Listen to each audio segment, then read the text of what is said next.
దేవునికి స్తోత్రం కలుగునుగాక. మిక్కిలి పిల్లరా, ప్రభువైన క్రీస్తు నామములో ప్రియులైన మీకు నా వందనాలు తెలియజేస్తూ ఉన్నాను. ఉదయ కాల సమయంలో దేవుడు మిమ్మల్ని అందరినీ కూడా నిండారిగా దీవించునుగాక. చాలా సంతోషం పిల్లరా, దేవుని వాక్యాన్ని మనం వింటూ ఉన్నాము. మీరందరూ శ్రద్ధగా దేవుని మాటలు వినాలని ప్రభు పేరట నేను మీకు మనం చేస్తూ ఉన్నాను. దేవుడు మనకు మంచి దేవాలయాన్ని ఇచ్చాడు.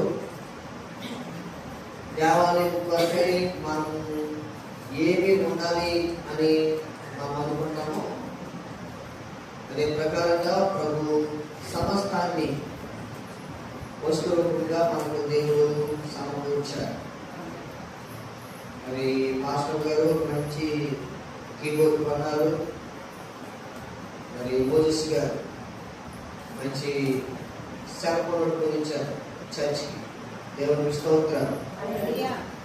అయితే మనకు ఒక మిక్సర్ కావాలని ఎప్పటి నుంచో ఆలోచన. మరి మన మరదలు గీత గారు కోవిడ్ దేశానికి వెళ్ళారు. వారు 8,000 రూపాయలు దేవుని యొక్క ఏదో చర్చకి ఏదైనా ఒకటి పనండి అని చెప్పేసి కాలు పంపించారని ఉదయం మా కుమార్తె హదస్స తెలియపరిచింది. మరి మిక్సర్కు ఇంచుమించు 15,000 రూపాయలు అవుతుంది. మిగతా డబ్బులు నేనే వేసి ఆ మిక్సర్ కావాలని ఆశపడుతున్నాను. దేవుడికి స్తోత్రం. మిక్సర్ ఉంటే కనుక క్లారిటీగా వీడియోలో ఈ వాయిస్ ఏదైతే ఉందో చాలా క్లారిటీగా ఉంటుందన్నమాట. అందువల్ల నాకు మెచ్యూరిటీ అవసరం. తర్వాత మీరు ఎవరు పాటలు పాడినా ఇక పోకలు రాయక మాకు అందుబాటులో వెంకటరత్నం గారు కూడా ఉన్నారు, మైక్ ఆపరేటర్ గారు, ఇంకా ఆయనని చూసుకుంటారు. వారికి కూడా వందనాలు తెలియజేసుకుంటున్నారు. దేవునికి స్తోత్రం. మరి ముందు దినాల్లో మనకు ఒక ప్రాజెక్ట్ అవసరం. మరి గోడ మీద మరి స్క్రీన్ తో ప్రియులారా మరి లెసన్ చెప్పడానికి దేవుని మనకు అవసరం. దాని వరకు కూడా మీరు ప్రార్థించండి. అది కూడా ప్రభు మనకు సమకూర్చు. దేవునికి స్తోత్రం కలుగునుగా. మంచిది ప్రియులారా, ఈ దినం మనం చదువుకున్న లేఖన భాగంలో నుండి చక్కటి విషయాలు మనము గమనించాము. 144వ సంకీర్తన ఈరోజు మనము 12 అలాగే ఆఖరి వచనాన్ని అనగా 15వ వచనాన్ని మనము ధ్యానం చేద్దాం. 12వ వచనం, మా కుమారులు తమ యవ్వన కాలమందు ఎదిగిన మొక్కల వలె ఉన్నారు. మా కుమార్తెలు నగరులకై చెక్కిన మూల కంబముల వలె ఉన్నారు. మా కుమారులు, మా కుమార్తెలు, మా కుమారులు తమ యవ్వన కాలమందు ఎదిగిన మొక్కల వలె ఉన్నారు. ఎదిగిన మొక్కల వలె ఉన్నారు. మా కుమార్తెలు నగరులకై చెక్కిన మూల కంబముల వలె ఉన్నారు. మనం చాలా పర్యాయములు ప్రియుగా ధ్యానం చేస్తాం. మొక్క అలాగే కంబము అంటే ఏంటో మనం ధ్యానం చేస్తాం. ప్రియుగా ఈరోజు మనం ఆలోచించాలి.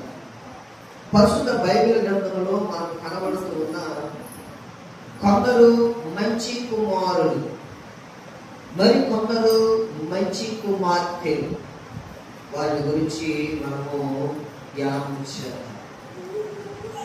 పిల్లలు మనందరం కూడా బిడ్డలను కలిగి ఉన్నాం. మీరు గమనించాలి, దేవుడు మనల్ని జ్ఞాపకం చేసుకుని సంతాన ప్రాప్తిని ప్రభు మనకు అనుగ్రహించారు.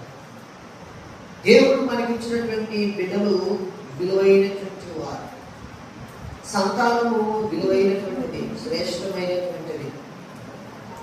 యాకోబు భార్య రాహేలు యాకోబు దగ్గరకు వచ్చి నీవు నాకు సంతానము ఇవి, లేకపోతే నేను చచ్చెదను. యాకోబు అంటాడు ఆ మాటకు ప్రతిగా, నేనేమైనా దేవున్నా? ప్రభుత్వ ప్రియ దేవుడు ఆలోచించేది, సంతానమును ఇచ్చేది దేవుడే. అందుకొరకు యాకోబు అంటున్నాడు, నేనేమైనా దేవునికి ప్రతిగా ఉన్నానా? గనుక ప్రియ దేవుడు ద్వారా యాకోబు పలికిన మాటను బట్టి మనకు అర్థమైపోతుంది, సంతానం కొరకు ఒకవేళ లేకపోతే కనుక ప్రభువును మనము అడగాలి అని. జ్ఞాని సొలొమోను చాలా చక్కగా మాట్లాడుతూ అంటాడు, సామెతల గ్రంథం 22వ అధ్యాయం 6వ వచనంలో, బాలుడు నడవలసిన త్రోవను వారికి నేర్పుము, వాడు పెద్దవాడైనప్పుడు దాని నుండి తొలగిపోడు అని. గనుక ప్రియ దేవుని బిడ్డలారా ఆలోచన చేయాలి. కొన్ని పర్యాయంలో పిల్లలకు భయం అవసరం, మాట గద్దింపు ఉండాలి, మరి ముఖ్యంగా వ్యక్తముతో కూడా గద్దించాలి. కొంతమంది వ్యక్తంతో కొడితే చచ్చిపోతాడేమో అని అనుకుంటారు, చచ్చిపోడు. కానీ వారి యొక్క ఆత్మను పాతాళంలోకి వెళ్లకుండా నీవు కాపాడుతూ ఉన్నావు అన్న మర్మాన్ని, విషయాన్ని చాలా చక్కగా సులువును జ్ఞాపకం చేస్తూ ఉన్నాడు. దేవుని బిడ్డలారా ఆలోచన చేయాలి. మనం గమనం చేయాలండి, దేవుని వాక్యంలో నీతిమంతులు నన్ను గద్దించుట నాకు ఉపకారం, కొట్టుట నాకు ఉపకారం. నీతిమంతులు నన్ను కొట్టుట నాకు ఉపకారము, వారు నన్ను గద్దించుట తైలాభిషేకం అని అంటాడు భక్తుడు. కనుక ప్రియ దేవుని బిడ్డలారా గద్దింపు చాలా అవసరం. మనము ఎవరిని పడితే వారిని గద్దించకూడదు. గద్దింపును స్వీకరించి వారిని గుర్తెరిగి మనం గద్దించాలి. కనుక ప్రియ దేవుని బిడ్డలారా వాక్యంలో కూడా విషయాలు చాలా స్పష్టంగా వ్రాయబడ్డాయి. సరే, నేను మన అంశంలో కొన్ని విషయాలు నేను మీ వరకు జ్ఞాపకం చేస్తాను. మొట్టమొదటిగా మంచి కుమారుడు. ఎవరు చెప్పండి? మంచి కుమారుడు. చక్కగా మీరు రాసుకోవడానికి ప్రయత్నం చేయాలి. ఆది కాండము 22వ అధ్యాయము 6వ వచనంలో మనకు కనబడుతున్నటువంటి ఒక మంచి కుమారుడు ఎవరు? ఆయన అంటే ఇస్సాకు అని మనం గమనిస్తాం. ఎవరు ఇస్సాకు? అబ్రహాము కుమారుడు. ఎప్పుడు పుట్టాడండి? వృద్ధాప్యంలో పుట్టాడు. ప్రియ దేవుని బిడ్డలారా మీకు తెలుసా ఈయన ఎవరు అంటే వాగ్దాన పుత్రుడు. అబ్రహాము ఒకసారి దేవుడితో మాట్లాడుతూ అంటున్నాడు, దేవుడా నీవు నాకు ఎన్నో ఇచ్చావు, అన్ని ఇస్తే సుఖమేముంది, నాకు సంతానము లేదు, సంతానం లేని వాడిగా నేను ఉన్నాను, నా పెద్ద దోస్తులు ఎలియాజరు ఈ ఆస్తికి కర్త అవుతాడు. దేవునికి స్తోత్రం. దేవునికి తెలుసు ఎప్పుడు ఏది అనుగ్రహించడం. దేవునికి అసాధ్యమైనది ఏది కూడా లేదండి. దేవునికి సమస్తము కూడా సాధ్యము. యేసుక్రీస్తు ప్రభువు వారు స్పష్టంగా మాట్లాడుతూ అంటున్నారు, మీరు అడుగుచున్న వాటిని అల్లను పొంది ఉన్నాము అని చెప్పి మీరు నమ్మాలి. అది సంగతి. విశ్వాసం అంటే ఏంటి? విశ్వాసం అంటే ఏంటో మనం తెలుసుకోవాలి. తను అడుగు వారికి ఆయన ఫలము దయచేయవాడని నమ్మవలను కదా అని వాక్యంలో రాయబడి ఉంది. కనుక ప్రియ దేవుని బిడ్డలారా వాగ్దాన పుత్రుడే ఇస్సాకు. అయితే ఇప్పుడు మనం గమనం చేస్తాం, శారా కూడా నవ్వింది దూతలు మాట్లాడుతూ ఉన్నప్పుడు, ఈ వయసులో నాకు పిల్లలు కలుగుతారా, రక్తం ఉడికిన దానిలో కదా. దేవుని బిడ్డలారా దేవుని యొక్క దూతల మాట విని ప్రశ్నించాడు. కానీ దూతలు స్పష్టంగా చెప్పి వెళ్ళారు, మన ఏటకి అటువంటి నీ ఊళ్ళో ఒక కుమారుడు ఉంటాడు, నువ్వు నవ్వు కనుక నవ్వునే చూస్తావు, నవ్వు అని చెప్పి పేరు పెడతావు అని చెప్పి దేవుని యొక్క దూతలు దేవుని బిడ్డలారా అబ్రహాము శారాను ఆశీర్వదించి వెళ్ళారు. గమనించాలి, ఒక అద్భుతం మనం గమనించాలి. ఏంటంటే దేవుని యొక్క దూతలు అని ఎరుగకయే అబ్రహాము ఆతిథ్యమిచ్చాడు. అబ్రహాము ఆతిథ్యమిచ్చిన తదుపరి ఆ ఇంట్లోనికి గొప్ప దీవెన దిగి వచ్చింది. అందుకే ఆతిథ్యం ఇచ్చే మరచిపోకుడి అని ఏప్రిల్ రాష్ట్ర పత్రికలో పౌలు గారు జ్ఞాపకం చేస్తారు. అంటే చెప్పండి హల్లెలూయా. దేవుని యొక్క దాసులకు మనము ఆతిథ్యం ఇవ్వాలి. మరి ఇస్సాకు గురించి మనం ఆలోచన చేస్తాం. ఇస్సాకు ప్రార్థనా పరుడు అని, తన పూర్వీకుల వలనే దేవుని యందు భయభక్తులు కలిగినటువంటి వాడు అని. అంతేకాదు ప్రభువునందు ప్రియ దేవుని బిడ్డలారా, ఆశీర్వాదాలకు కర్తగా నిలిచినటువంటి వ్యక్తిగా మనం చూస్తూ ఉంటున్నాం. మరి వృద్ధాప్యంలో అబ్రహాముకు కలిగిన ఈ కుమారుని బట్టి అబ్రహాము సంతోషించడమే కాకుండా ఎక్కువగా ప్రేమిస్తున్నాడు. అప్పుడే అబ్రహాము పరీక్షింపబడుతూ ఉన్నాడు. ఎలాగో అంటే దేవుడు అంటున్నాడు, అబ్రహామా, నీకు ఒకడైన నీ కుమారుడు నీవు ప్రేమించి ఇస్సాకును తీసుకుని వెళ్ళి నాకు పరిహరించు అని అంటున్నాడు. దేవునికి స్తోత్రం చెప్పండి. అబ్రహాము గాడిదలు సిద్ధం చేశాడు, కట్టెలు సిద్ధం చేశాడు, కత్తె, నిప్పు, ప్రియ దేవుని బిడ్డలారా తీసుకుని కొంతమంది పరివారంతో బయలుదేరి వెళ్తూ ఉన్నాడు. వీళ్ళరా అబ్రహాం అంటున్నాడు, అయ్యలారా మీరందరూ ఇక్కడనే ఉండండి, నేను నా కుమారుడును ఆ కొండ మీదకి వెళ్ళి దేవునికి బలర్పించి మరలా వస్తాము అని అంటున్నాడు. చూడండి ఎంత అద్భుతము. ప్రభువునందు ప్రియ దేవుని బిడ్డలారా, ఇస్సాకు అంటున్నాడు, తండ్రి పని ఇవ్వడానికి కట్టెలున్నాయి, నిప్పుంది, కత్తుంది, అంత బాగుంది, మరి గొర్రె పిల్ల ఏది అని అడుగుతున్నాడు. అబ్రహాం మనస్సు ఏమైపోవాలి? ప్రభువునందు ప్రియ దేవుని బిడ్డలారా ఆలోచించి దేవుని వాక్యాన్ని అబ్రహాం అంటున్నాడు ఒక మంచి మాట, నా కుమారుడా బలికి గొర్రె పిల్లను దేవుడే చూసుకుంటాడు. దేవునికి స్తోత్రం చెప్పండి. అబ్రహాం విశ్వాసం కనుక ప్రియ దేవుని బిడ్డలారా చూడండి, మరి కట్టెలను పేర్చాడు. ప్రియ దేవుని బిడ్డలారా ఆ చేతులు కట్టాడు ఇస్సాకు, కట్టెల మీద కొట్టుకొని పెట్టాడు. ఇస్సాకు మౌనంగానే ఉన్నాడు. అబ్రహాము కత్తి పైకెత్తాడు, స్వరం వినపడుతుంది, అబ్రహామా ఆగు అని చెప్పి స్వరం వినపడింది. ప్రియ దేవుని బిడ్డలారా అబ్రహాము ఆగిపోయాడు. చూడండి చాలా అద్భుతమైనటువంటి సందర్భం కదండి. ఆ పరిస్థితులు కూడా లోబడిన వాడినిగా మనం చూసుకుంటూ ఉన్నాము. మంచి కుమారుడు ఇస్సాకు. దేవునికి స్తోత్రం. వినాలి చాలా జాగ్రత్త. రెండోదిగా మనం ఆలోచన చేస్తే సమూయేలు. మొదటి సమూయేలు గ్రంథం 3వ అధ్యాయం 1 వచనం నుండి మనము ఆలోచన చేస్తే అక్కడ ఏమని రాయబడి ఉందో తెలుసా? ఆ దినముల యందు ప్రత్యక్షత నిలిచిపోయింది. దేవుని స్వరం పరలోకం నుండి ప్రవక్తల మధ్యకు రావడం లేదు, సేవకుల మధ్యకు రావడం లేదు, దైవజనుల మధ్యకు రావడం లేదు. స్వరం ఆగిపోయింది. ఆ దినాలు అవి. ఎప్పుడు కూడా షిలోహులో ఉన్న మందిరంలో దైవజనుడైన ఏలీతో దేవుడు మాట్లాడేవాడు. ఇప్పుడు మాట్లాడడం లేదు, ఆగిపోయాడు. దేవుడు మాట్లాడడం లేదండి. ప్రత్యక్షత ఆగిపోయింది, ప్రత్యక్షత నిలిచిపోయింది. దేవుడి ప్రత్యక్షత తరచుగా తటస్థించడం లేదు అని దేవుడి వాక్యంలో రాయబడి ఉంది. వినాలి చాలా జాగ్రత్తగా. ప్రభువునందు ప్రియ దేవుని బిడ్డలారా ఆలోచించే దేవుని యొక్క వాక్యాన్ని. అయితే ఆ సమయంలో దేవుడు అర్థమవుతుందండి, అన్న కుమారుడు దేవుని బిడ్డలారా సమూయేలుతో మాట్లాడుతూ ఉంటాడు. సమూయేలుతో మాట్లాడుతూ ఉంటాడు. దేవుని వాక్యం మనం చూస్తూ ఉంటున్నాము. సమూయేలు అని దేవుడు పిలిచాడు. అనుకోలేదు కదా ఆయనకి. సమూయేలుకి అర్థం కాదు, వాడు చాలా చిన్నవాడు. ప్రియ దేవుని బిడ్డలారా రెండోసారి పిలిచాడు సమూయేలు అని. మూడోసారి పిలుస్తున్నాడు సమూయేలు. దేవుడు దైవజనుడైన ఏలీ పిలిచాడు నన్ను అని చెప్పి సమూయేలు అనుకొని, ప్రియ దేవుని బిడ్డలారా అయ్యా మీరు నన్ను పిలిచారా అని అడుగుతూ ఉన్నాడు. దేవునికి స్తోత్రం చెప్పండి. చెప్పండి హల్లెలూయా. దేవునికి స్తోత్రం కలుగునుగా. దేవుని బిడ్డలారా ఏలీ అంటున్నాడు, అయ్యా నేను పిలవలేదు, ఈసారి కనుక నీకు మరలా అదే పిలుపు, అదే స్వరం వినపడితే కనుక నీ దోషులను ఆలకించి ఉన్నాను, నాతో చెప్పు, మాట్లాడు అని అన్నాడు.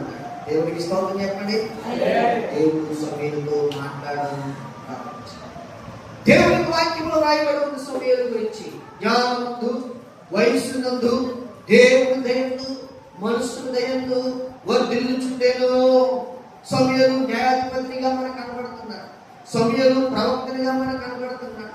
సమూయేలు పెద్దవాడయ్యాడు, బాగానే ఉంది. కానీ ప్రియ దేవుని తన ఆత్మపూర్ణుడిగా ఉంటున్నాడు. అంతేకాదు రాజులను అర్థమవుతుందండి ప్రజల కొరకు అభిషేకించేవాడుగా దేవునికి స్తోత్రం కలుగును గాక. దేవుడు అతన్ని ఆశీర్వదించినట్లుగా దేవుని వాక్యంలో మనము చూస్తూ ఉన్నాం. కనుక రెండవదిగా మనము ఆలోచన చేస్తే సమూయేలు మంచి కుమారుడు. దేవునికి స్తోత్రం చెప్పండి. ఇకపోతే మూడవదిగా క్రొత్త నిబంధన గ్రంథంలో మన ప్రభువైన యేసు అనగా రక్షకుడు, మన ప్రభువైన క్రీస్తు అనగా అభిషక్తుడు యేసు క్రీస్తు ప్రియ దేవుడా మంచి కుమారుడు. అది మీరు గమనం చేయండి. దేవుని వాక్యంలో మనం ఆలోచన చేయవలసింది ఏంటంటే యేసు క్రీస్తు ప్రభువు వారి గురించి మనం గమనం చేస్తూ ఉన్నప్పుడు శిలువ శ్రమ యందు ప్రియ దేవుడా ఆయన కనుపరిచినటువంటి అర్థమవుతుందండి విధేయత చాలా గొప్పది, చాలా గొప్పది, చాలా గొప్పది. యెషయా ప్రవక్త చెప్పాడు ఏమని అంటే ఆయన విధేయుడు. అది విధేయుడు. తండ్రి శ్రమ పెట్టడానికి, నలగొట్టడానికి ప్రియ దేవుని బిడ్డలు అనుమతిస్తే అతను నలగొట్టబడడానికి అంగీకరించినటువంటి వాడు అని వాటిని మనం చూసుకుంటూ ఉన్నాం. వినండి చాలా జాగ్రత్తగా. మంచి కుమారుడు యేసుక్రీస్తు ప్రభువు వారు రాత్రికాల సమయంలో మనం చెప్పుకున్నాం కదా. యేసుక్రీస్తు ప్రభువు వారు రాత్రంతా కూడా ప్రార్థన చేయవారు. దేవునికి స్తోత్రం చెప్పండి. రాత్రంతా కూడా ప్రార్థన చేయవారు. పగలంతా కూడా ఆయన సువార్త ప్రకటించడమే కాదు, అద్భుతములు మహిమలు ఆయన జరిగించినట్లుగా దేవుడి వాక్యంలో మనము చూస్తూ ఉన్నాం. ఓయ్ విను, వాక్యం వినండి. దేవునికి స్తోత్రం కలుగునుగా. అందు చెప్పండి హల్లెలూయా. ఏప్రిల్ రాష్ట్ర పత్రిక 5వ అధ్యాయము 8వ వచనంలో ఒక మాట వ్రాయబడి ఉంది. ఏప్రిల్ రాష్ట్ర పత్రిక 5వ అధ్యాయము 8వ వచనం చదవండి ఒకసారి.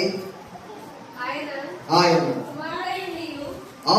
కుమారుడయ్యుండి తాను పొందిన శ్రమల వలన విధేయతను నేర్చుకొనెను, మరియు ఆయన సంపూర్ణ స్థితి పొందిన వాడై. దేవునికి స్తోత్రం చెప్పండి. అంటే చెప్పండి హల్లెలూయా. దేవునికి స్తోత్రం కలుగును గాక.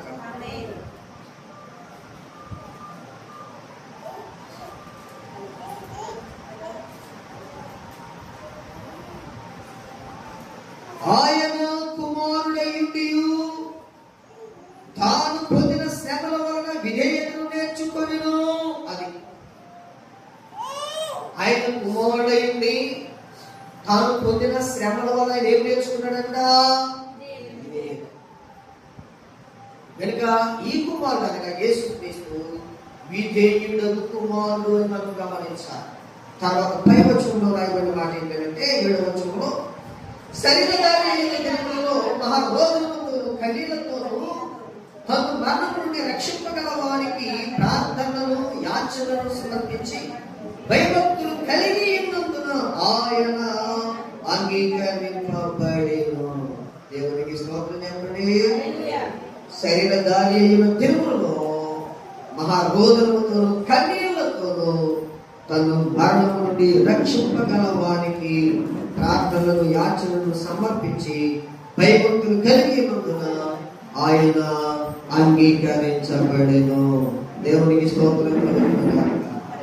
మన ప్రభువైనటువంటి యేసు, మన ప్రభువైనటువంటి క్రీస్తు శరీరధారి అయిన దినములలో ఆయన గురించి రాయబడిన మంచి మాట ఏంటంటే కన్నీరు గార్చువాడు, ప్రార్థన చేయవాడు, విజ్ఞాపన చేయవాడు, యాచనలు చేయవాడు, భూమి మీద దేవుని సంఘం కొరకు ప్రియ దేవుని పిల్లరా ఇప్పటికీ కూడా ఆయన ప్రార్థన చేస్తున్నారు.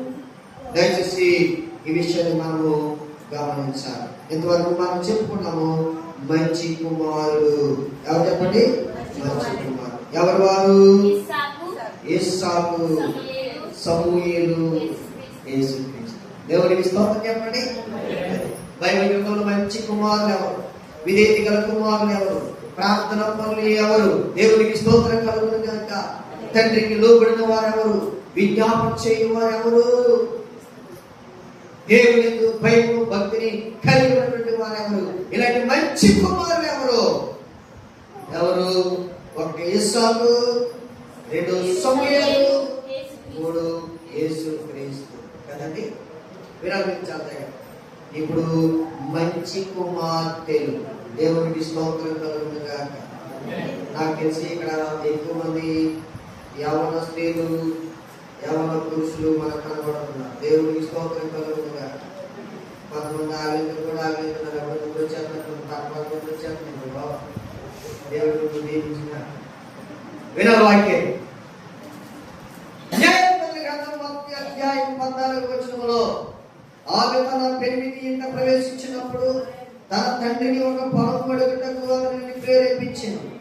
ఆమె గాడిదను దిగగా కాలేవు, నీకేమి కావాలని అడిగాను. అందుకు ఆమె దీవెన దయచేయము, నాకు దక్షిణ భూమిని ఇచ్చి ఉన్నావు, నీతి పడులను కూడా నాకు దయచేయమనెను. అప్పుడు కాలేవు ఆమెకు మెరక మడుగులను ఫలం మడుగులను ఇచ్చాను. దేవునికి స్తోత్రం చెప్పండి. ఇక్కడ ఒక మాట మనకు కనబడుతుంది. మనకు గాడిద గురించి ధ్యానం చేస్తాం. ఎన్ని రకాల గాడిదల గురించి ధ్యానం చేస్తాం? మనము 4 రకాల గాడిదల గురించి ధ్యానం చేస్తాం. 1 కంచెర గాడిద, 2 అడవి గాడిద, 3 కట్టబడిన గాడిద, 4 యేసయ్యను మోసిన గాడిద. మన పూర్వీకుల గురించి మనం ఆలోచన చేస్తే గాడిద ఆస్తి. గాడిద ఆస్తి. అబ్రహాముకు ఎద్దులున్నాయి, అబ్రహాముకు గొర్రెలున్నాయి, అబ్రహాముకు ఆడుగాడిదలు మరగాడిదలు ఉన్నాయి. ఆస్తి. ఇక్కడ చూడండి, కాలేబు తన కుమార్తెను అత్తారింటికి పంపించాడు. అత్తారింటికి పంపించాడు, బాగానే ఉంది. దేవుని వాక్యం ఏమని రాయబడి ఉందో చూడండి. ఆమె గాడిదను దిగగా, అంటే గాడిద మీద ప్రయాణం అన్నమాట. గాడిదను దిగింది. గాడిదను దిగిన తర్వాత కాలేబు అంటున్నాడు, నీకేం కావాలి అని అడిగాడు. అందుకు ఆమె ఏమంటుంది అంటే, తండ్రి నాకు దీవెన దయచేయి. ఈవేళ ప్రపంచంలో కూతుళ్ళు, ప్రపంచంలో కొడుకులు, లేదంటే కనుక ప్రపంచంలో మనవళ్ళు, ప్రపంచంలో భార్య, లేదంటే కనుక భర్త దేనికోసం చూస్తున్నారు అంటే ఆస్తి కోసం.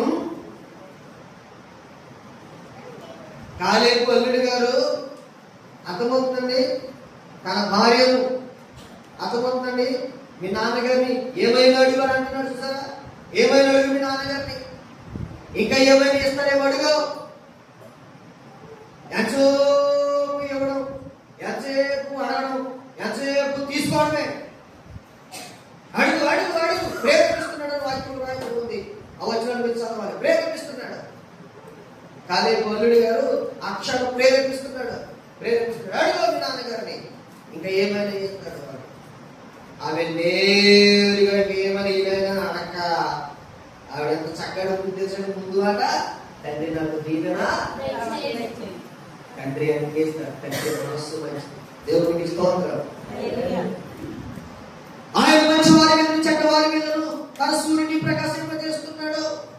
ఆయన ధారాళములను అనుగ్రహించు ప్రభువై ఉన్నాడు. ఏ మేలు కూడా దాచగా సమృద్ధిగా అనుగ్రహించు దేవుడై ఉన్నాడు. తండ్రిని అడుగుతున్నాడు కుమారుడు, రొట్టెని అడుగుతున్నాడు, రాజనిస్తాడా? చేపలు అడుగుతున్నాడు కొడుకు, పామునిస్తాడా? యేసు చెప్పిన మాటలు ఇవన్నీ కూడా. కుమారుడు ఏదైతే తండ్రి అదే.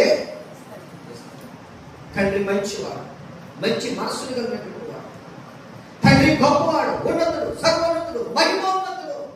నీ అడగాలే కానీ ఆయన నీకు ధారాళముగా అనుగ్రహించు దేవుడై ఉన్నాడు. అంత చెప్పండి. అయితే ముందు ఈమె తెలివిగా ఏమడుగుతుంది తెలుసండి?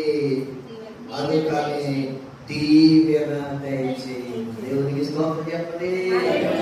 టీవీనైనా, బీరువైనైనా, పేటీనైనా, మొక్క పెట్టినైనా, కుర్చీనైనా ఇలా ఉంటాయి మనం అడిగేది కూడా. ముందు దేవుడిని మనం అడగవలసింది అడగాలి. అన్నిటికంటే ముఖ్యంగా దేవుని కావాలి. దాని తన కుటుంబంతో ప్రార్థన చేస్తూ ఉన్నాడు. ఏమని పలుకుతున్నాడు తెలుసా? మంచి మాట, దేవా నీ సన్నిధి నా కుటుంబం నిత్యము నిలుచున్నట్లుగా దానిని ఆశీర్వదించుము అని అన్నాడు. కుటుంబంలో ప్రార్థన జీవితం అవసరం, సన్నిధి అవసరం, మందిరం అవసరం, దేవాలయం అవసరం. అది లేకుండా చేసి నా నిద్రకి నా నది నింపేసుకుంటానంటే ఎలా కుదురుతుంది? అడగవలసిన రీతిలో ప్రభుని అడగకపోవడం, మనం పొరబడుతూ ఉన్నామేమో పరిశీలన చేయాలి. దేవుని పిల్లలు,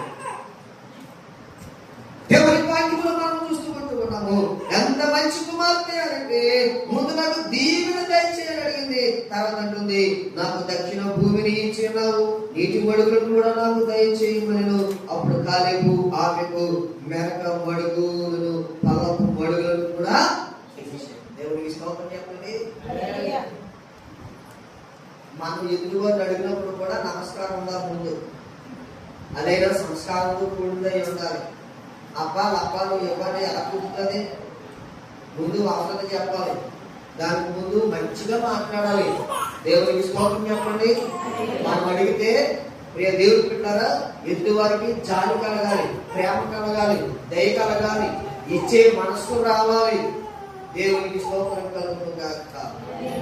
దేవుని కూడా అలాగ అడగడం నేర్చుకోవాలి. మనం కొంతమంది డిమాండ్ చేస్తారు దేవుడిని, ఎందుకు ఈ కాకసులు ఆయన దగ్గర దాచిపెట్టేసినట్టుగానే నువ్వెందుకు ఇవ్వవు, నువ్వెందుకు చేయవు, నేనంటే నీకు ఎలా కనపడుతున్నట్టుగా మాట్లాడుతూ ఉంటారు కదా.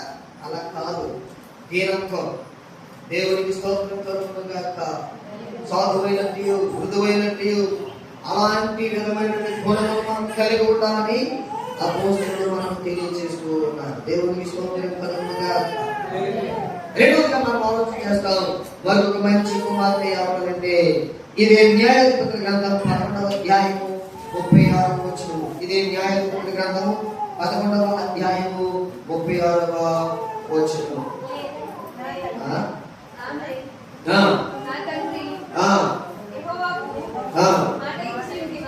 దేవునికి స్తోత్రం కలుగుగాక. నా తండ్రి యెహోవాకు మాట ఇచ్చి ఉంటివా,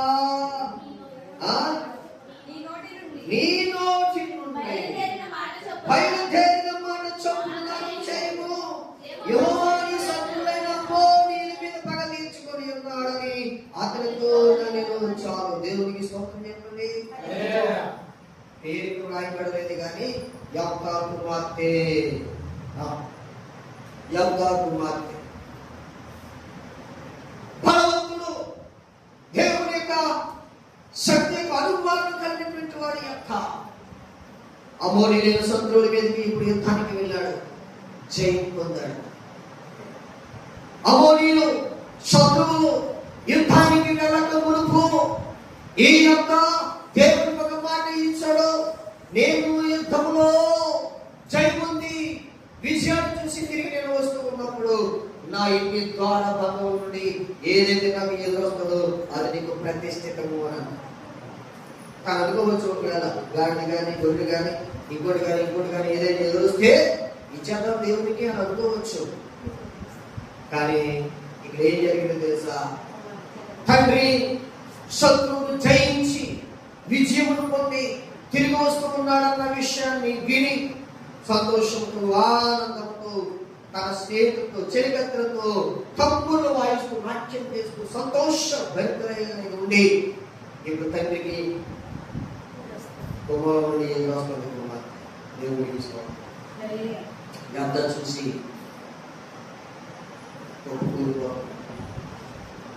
అంటున్నాడు, అయ్యో నా కుమారి, నన్ను కృంగదీసిన వారిని నన్ను కృంగదీశారు. ఎందుగా మాట్లాడాడు తెలుసా? ఒక్కతే కుమార్తె,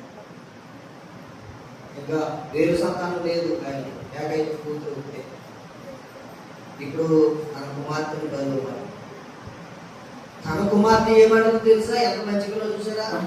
అది మనకు నచ్చదు, అది మనకు కావాలి. అవి ఏమంటుందో చూద్దాం. ఆమె గాని అతనికి మగ సంతానమే గాని ఆడ సంతానమే గాని లేదు. కాబట్టి అతడు ఆమెను చూచి తన బట్టలు చిప్పుకొని, అయ్యో కుమారి, నీవు నన్ను బహుగర్భంగా చేసింది, నీవు నన్ను తలనింప చేయి వారు ఒకటివై ఉన్నావు. నేను యెహోవాకు మాట ఇచ్చినాను కనుక వెనుక తీయలేననగా, ఆమె నా తండ్రి యెహోవాకు మాట ఇచ్చి ఉండివా, నీ నోటి నుండి బయలుదేరిన మాట చొప్పున నాకు చేయము. దేవునికి స్తోత్రం చెప్పండి. నేను యెహోవాకు మాట ఇచ్చాను, నేను వెనుక తీయను అంటున్నాడు. చూసారా?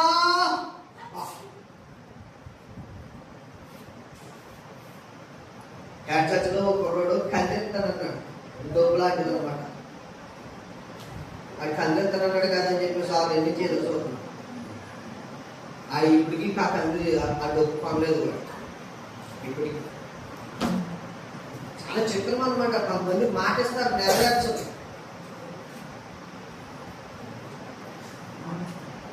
అందరూ చెప్పండి హల్లెలూయా. నాకు అదంటే చాలా ఇష్టం. అది ఇస్తాడేమో చక్కగా నేను వాయించడం అని నా ఆశ. ఆడెవలేదు ఆశ. కొంతమంది అంటాడు పెద్ద స్టైల్ గా ఏదో కొనాలనిపిస్తున్నాడంటే ఏమి తోయలేదని అంటాడు. ఒకడు ఏంటంటే ఏదైనా కొనాలనుకుంటున్నాడంట, ఏమి తోయలేదంట. అంటే కొనే ఉద్దేశం, ఇచ్చే ఉద్దేశం, తెచ్చే ఉద్దేశం. ఇక ఎటకాలం వాళ్ళు దేవునికి ఇవ్వాలని అనుకున్నప్పుడు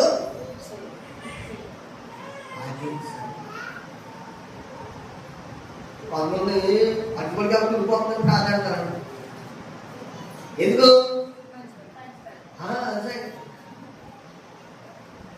అక్కడ ఉందని అప్పుడు ఏర్పాటు చేస్తామన్నా ఒక ఆవిడ నాకు చాలా చిత్రం అయిపోయింది. అంటే మనం అనుకూలంగా వెతుకుంటూ ఉంటాం అన్నమాట. బా ఎంత మంచి మాట మొదలు చూసారా? తండ్రి యెహోవాకు నేను నా కుమారుడు చెప్తాడు, కుమారి నేను యెహోవాకు మాట ఇచ్చానమ్మా, వెనుక తీయలేను. మరి తన కుమార్తె ఏమంటుంది? నా తండ్రి యెహోవాకు మాట ఇచ్చావా, నువ్వు ఏ మంది మాట ఇచ్చావో ఆ ప్రకారం నాకు చేయండి. అంటే దేవుని కొరకు చచ్చిపోవడానికైనా సిద్ధం. అది ఈనాడు అపోస్తులందరూ కూడా యేసయ్య కొరకు తన ప్రాణాన్ని అర్పించడానికి గల కారణం ఏంటి? అపోస్తులు ఎంతో మంది ప్రభువుని ప్రియ దేవుని బిడ్డలారా చనిపోవడానికి గల కారణం ఏంటి? యేసయ్య చూపినటువంటి ప్రేమ. దయచేసి గమనించిన ప్రభువుని ప్రియ దేవుని బిడ్డలారా, ఈమె మంచి కుమార్తె. దేవునికి స్తోత్రం చెప్పండి. తన బ్రతుకులో తన జీవితంలో సమర్పణకు ప్రాధాన్యత ఇచ్చినటువంటి కుటుంబముగా యొక్క కుటుంబాన్ని మనము చూస్తున్నాం. సమర్పణ. ఏమండి? మరొక కుమార్తె సంఖ్యాకాండం 27వ అధ్యాయము మొట్టమొదటి వచనంలో మనం ఆలోచన చేస్తే తెరసా అనే ఒక అమ్మాయి మనకు కనబడుతుంది. తెరసా చిన్న పిల్ల, ఆఖరి పిల్ల. సెలోపెహాదుకు అందరు కుమార్తెలే. మోషే ప్రియ దేవుని బిడ్డలారా ఆస్తిని పంచిపెట్టాడు. సెలోపెహాదుకు ఆస్తి ఇవ్వలేదు. అప్పటికి సెలోపెహాదు చనిపోయాడు.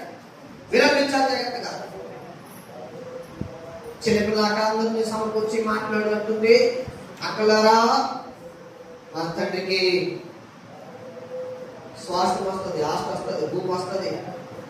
దేవజన మోషే ఇవ్వలేదు కనుక మనం వెళ్ళి అడుగుదామని ధైర్యాన్ని కోరుకుంటాం. అందరూ చెప్పండి హల్లెలూయా. వింటున్నారా? మనసు పెట్టండి. ఆ దినాల్లో మోషే దగ్గరికి వెళ్ళి స్త్రీలు మాట్లాడడం సాహసం చేసినట్లే.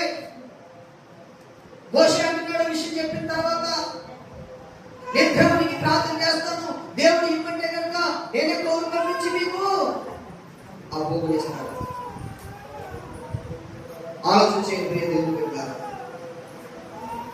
దేవుడు అడుగుతున్నాడు మోషే. నిజమే, సెలోపెహాద కుమార్తెలు అడిగిన దాంట్లో న్యాయం ఉంది కనుక ఇచ్చేసేయని దేవుడు చెప్పాడు.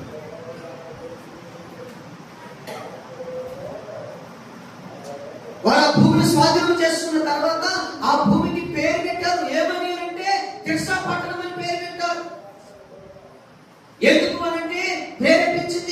పురుగొల్పింది, ధైర్యం వచ్చింది, అక్కడను సమకూర్చింది, ఐక్యతలోనికి తీసుకుని వచ్చింది, ధైర్యంగా నిలబడి మోషే దగ్గర అడిగింది, మాట్లాడించింది. ఈ పట్టణానికి చెడు పేరు పెట్టాలని అనుకున్నారు వారు, చెడు పేరు పెట్టేశారు. పరమగీతముల గ్రంథం 6:4 ఆ ప్రస్తావన కనబడుతుంది. ఒకసారి పరమగీతముల గ్రంథం 6:4 ఆ ప్రస్తావన కనబడుతూ ఉంటారు.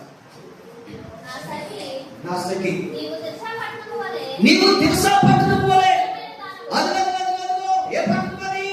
తిర్సా పట్టణము. నా సఖి నీవు తిర్సా పట్టణం వలె శుద్ధమైన దానవు, యెరూషలేమంతా సౌందర్యవంతురాలవు, తెక్కబడిన సైన్యము వలె బయలుపడుచున్నావు. దేవునికి స్తోత్రం. మరొక మంచి కుమార్తె తిర్సా. నాలుగు మనం ఆలోచన చేస్తాం. అపొస్తలుల కార్యముల గ్రంథము 21:9. అపొస్తలుల కార్యముల గ్రంథము 21:9. అపొస్తలుల కార్యముల గ్రంథము కన్యకలుగా ఉన్న నలుగురు కుమార్తెలు అతనికి ఉండేది. ఎవరెవరు? ఫిలిప్పు. చదువు. వారు ప్రవచించువారు. దేవునికి స్తోత్రం చెప్పండి. వినపించాలి జాగ్రత్త. కన్యకలుగా ఉన్న నలుగురు కుమార్తెలు ఫిలిప్పు గారు ఉన్నారు. వారు ఎవరు అంటే ప్రవచించువారు. ఎవరు? ప్రవచించువారు. నేను వరాల గురించి మాట్లాడినప్పుడు వరాలన్నింటిలో గల అద్భుతమైన వారు ఏదో చెప్పాను. దేవునికి స్తోత్రం చెప్పండి.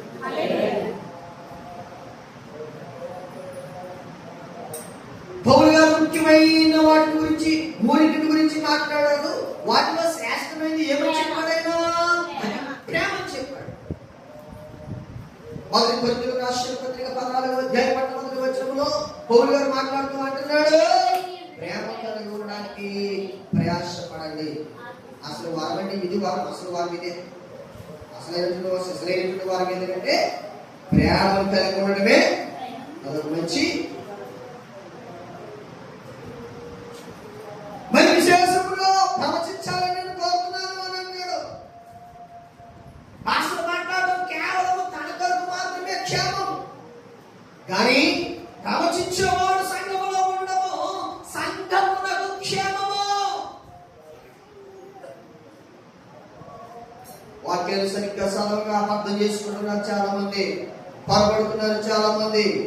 సార్వత్రిక సంగమా పొరపడకండి. దేవునికి వాక్యం మీద మనసు పెట్టండి. దేవునికి వాక్యాన్ని ధ్యానం చేయండి. సరిగ్గా చదవండి. కొన్ని పెద్ద చేసుకుని చదవకుండా మాట్లాడడానికి వీలు లేదు. దేవునికి స్తోత్రం కలుగును గాక.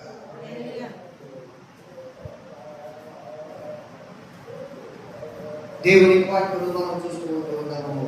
ఫిలిప్పు గారి యొక్క కుమార్తెలు ప్రవచించువారు.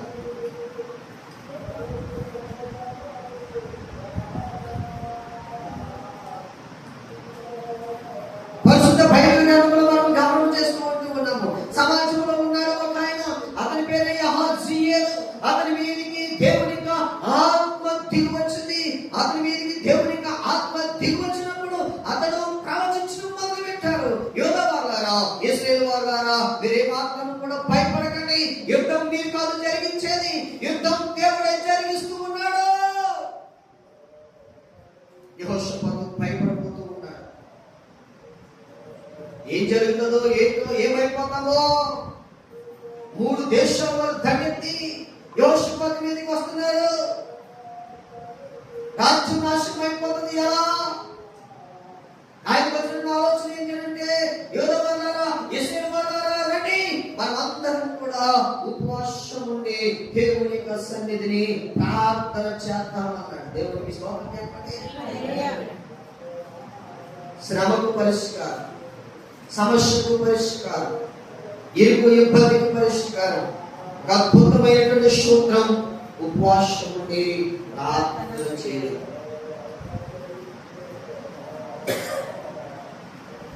వారందరూ కూడా ఉపవాసం ఉండి ప్రార్థన చేశారు. ప్రార్థనలో వారు పలికిన మంచి మాట ఏంటో తెలుసా?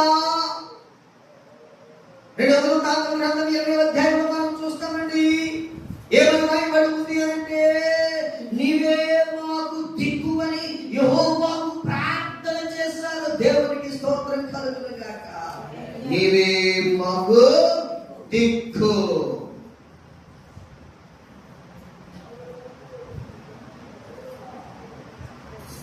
ఎలక్షన్ ముందు ఒక ఆయన వాట్సాప్ లో పిక్ పెట్టాడు స్టేటస్ లో, ఈ రాష్ట్రానికి జాగ్రత్త దిక్కాను. గతంలో సార్ చెప్పాం కదా, మనుషులు ఎప్పుడు కూడా మనిషి మీద ఆధారపడడం నేర్చుకుంటున్నాడండి. నేను ఏమంటానంటే దేవుడి మీద ఆధారపడడం నేర్చుకోండి. పథకాల మీద కాదు, చంద్రబాబు నాయుడు మీద కాదు, జగన్ గారి మీద కాదు, మోదీ తాను మీద అంతకంటే కాదు. మనం ఆధారపడవలసింది ముందు దేవుడి మీద ఆధారపడడం నేర్చుకోవాలి. ప్రభుత్వాలు మారుతూ ఉన్నాయి, అంత నమ్మకమా నీకు ప్రభుత్వాల మీద? ప్రభుత్వాల మీద కాదయ్యా నమ్మకం ఉంచవలసింది. నీవు సృష్టించిన, పుట్టించిన, పోషిస్తూ ఉన్నా, ఆయుష్నిస్తూ ఉన్నా, ఆయుష్ పెంచుతూ ఉన్నా, ఆరోగ్యం ఇస్తూ ఉన్నా, నేను నేర్పిస్తూ ఉన్నా, సమాజంలో జ్ఞానం నీకు ఇస్తూ ఉన్నా, నీ దేవుని మీద నీవు నమ్మిక ఇచ్చో.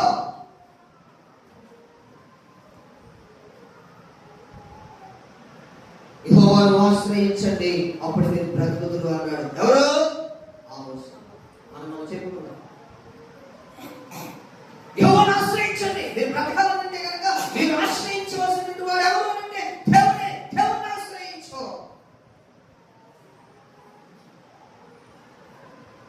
దేవుడే నా ఆశ్రయం, దివ్యమైన దుర్గము.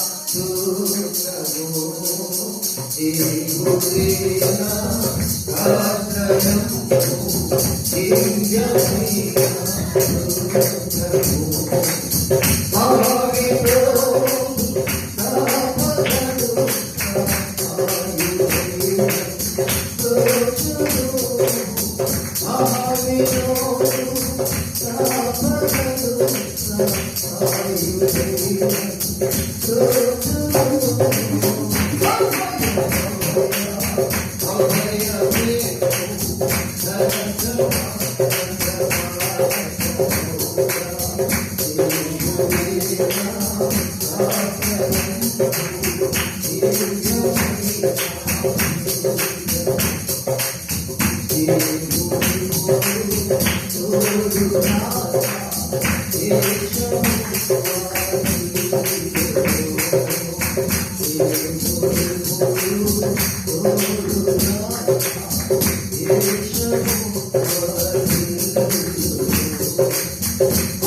అద్భుతమైన కీర్తన నాకు చాలా ఇష్టం. దేవుడు నాకు ఆశ్రయం, దివ్యమైన దుర్గము, మహావిరోధుడైన ఆపదలో సహాయకుడు ఆయన. మీకు తెలుసా, కరువు రాబోతుంది, ప్రారంభమైంది.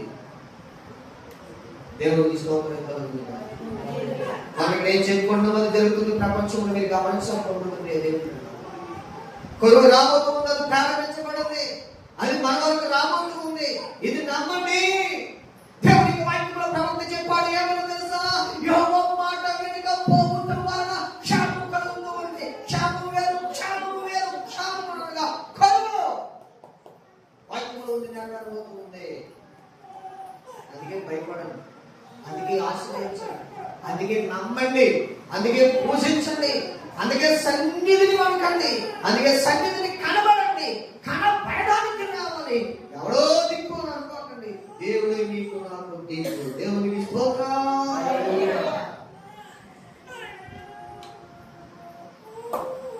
ఇద్దరు ముగ్గురు నామమున ఏకీభవించిన వారి పద్యాలు, ఇద్దరు ముగ్గురు నామమున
స్థుతుల మధ్యలో నివాసం చేసే దేవుడు ఆయన. దిక్కులేని పిల్లలకు దేవుడు ఆయన. దేవుడే మనకు దిక్కు. దిక్కు దశ లేని నన్ను ఆదరించువాడు నీవని ఒక ఆయన కీర్తన రాశారు. దయచేసి గమనించాలి. దేవుని మీద ఆధారపడ్డ మనము నేర్చుకోవాలి. మంచి కుమారుని పేరు చెప్పండి. Very good. వందనాలు. రెండవ వందనాలు. తర్వాత మంచి కుమార్తె అక్ష, కుమార్తె తిర్సా, ఫిలిప్పు కుమార్తెలు. దేవునికి స్తోత్రం చెప్పండి. అక్ష అన్న మనకి అర్థం ఏమిటి అంటే కడియము అని అర్థం. కడియము దేనికి సూచన అంటే ఆరోగ్యవంతమైనది, ఆరోగ్యానికి సూచన.